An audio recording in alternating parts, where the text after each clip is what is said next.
C'est votre droit, avec l'Ordre des avocats du barreau de Lille. C'est votre droit sur Grand Lille TV en partenariat avec l'Ordre des avocats du barreau de Lille. Aujourd'hui, nous accueillons Maître Viviane Gélès. Bonjour. Bonjour. Vous allez nous parler du droit à la portabilité des données. D'abord, première question, d'où vient ce droit ? Alors ce droit a été introduit par la loi pour une république numérique qui a été votée en octobre 2016. Ce droit n'entrera néanmoins en vigueur qu'à partir de mai 2018. Et en quoi consiste-t-il ?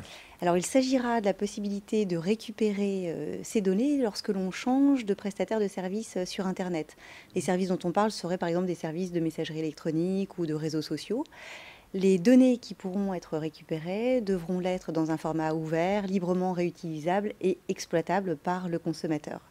L'objectif qui était poursuivi par le législateur était double. D'une part, renforcer la concurrence entre opérateurs en évitant que le consommateur soit captif d'un opérateur en particulier. C'est-à-dire que lorsqu'il souscrit un service auprès d'un opérateur, eh bien, le seul fait de devoir changer d'opérateur le contraignait à différents obstacles pour lui permettre de récupérer ses données, eh bien désormais ce sera plus simple pour lui. Et puis l'autre objectif, c'était plus simplement de rendre au consommateur la maîtrise de ses données.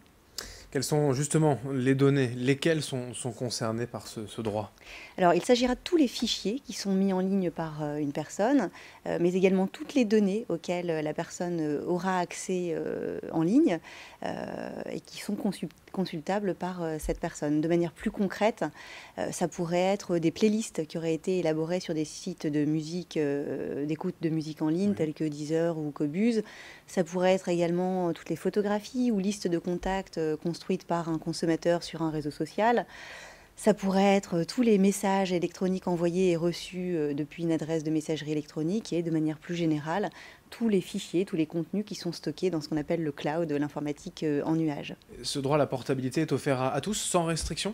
Alors non, il y a des restrictions. La première d'entre elles, c'est que ce droit ne s'adresse qu'à des personnes physiques qui ont la qualité de consommateur au sens du droit de la consommation, c'est-à-dire une personne physique qui n'agit pas dans le cadre de ses activités commerciales, industrielles, artisanales, libérales ou agricoles.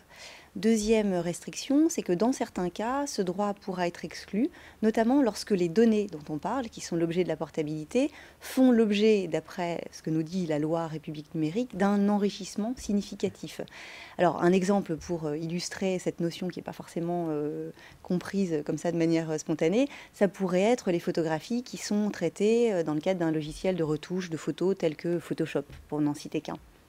Et le dernier cas d'exclusion, c'est que finalement ce droit ne s'adresse qu'à de gros opérateurs, puisqu'un seuil minimal de connexion a été défini, et ça n'est qu'au-delà de ce seuil de connexion qui n'est pas encore connu, puisqu'il sera donné par décret, que cette obligation de permettre la portabilité des données s'imposera. Enfin, dernière question, et pas des moindres, cette récupération des données, ce droit à la portabilité, peut-il donner lieu à un paiement ? Non, il doit pouvoir être exercé de manière totalement gratuite par le consommateur. Une bonne nouvelle. Merci, Maître Viviane Gélès, donc avocate à Lille, pour ces explications concernant le droit à la portabilité des données. C'est votre droit sur Grand Lille TV en partenariat avec l'Ordre des avocats du barreau de Lille.